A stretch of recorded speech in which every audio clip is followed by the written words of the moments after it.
Okay, in this video we're going to prepare the deck surface of the block as much as we possibly can. We want to make sure that it's true. It's supposed to be within 0.02 of an inch.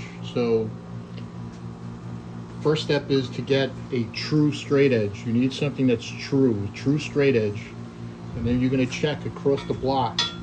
You're going to check this way, that way, that way. And if you want, you could also check up and down. But it's got to be a true straight edge, something that's guaranteed. Do not get anything that's Chinese. Don't get any Chinese crap.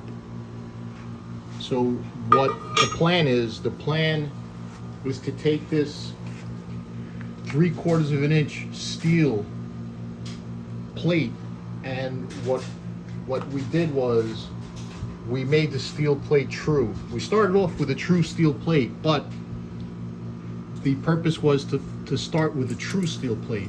And what you do is you go with the feeler gauge all the way up and down, and you make sure that the feeler gauge does not go underneath. And the feeler gauge is a 0.02 of an inch thick feeler gauge, and this is going to guarantee that the plate is true. So you also want to go diagonally across the plate, and you want to check it all the way down, and the feeler gauge does not go through. That means that you're starting off with a good, decent flat surface. And then the plan is that we're going to flip this around. We're going to flip it around, and we're going to put handles on it.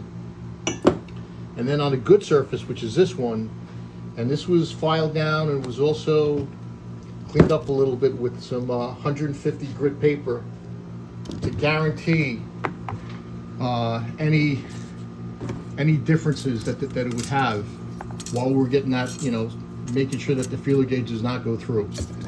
So right now we're starting off with a good flat surface. We're going to spin this plate around, and then we're going to attach handles on it. We're going to drill, or we're going to tap onto the other side. We're going to get these handles on it, and then the plan is to take this, once we secure some sandpaper using some tack, not too much because otherwise you would ruin what you just did, just enough to tack some sandpaper onto the good side. When we spin it around, we're going to go back and forth on the deck of the block, and we're going to put some blue dye on it to make sure we're catching every single spot on the top of it.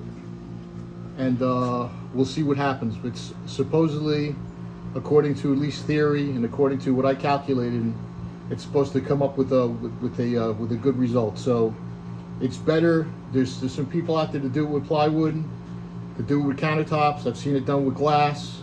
This is better than the glass and better than the plywood because it's true, and we checked it out to be so. Plus the plate is heavy, and you could use the weight of the plate. Afterwards, after we do the block, we plan on doing the heads the same way, except that instead of dragging the plate across the heads, we'll drag the heads across the plate with some sandpaper that's tacked to it. Again, not too much tacking, because then you're going to take it out of tolerance. Just enough just to get the sandpaper to adhere to it. That's the plan, and that's what we're about to do.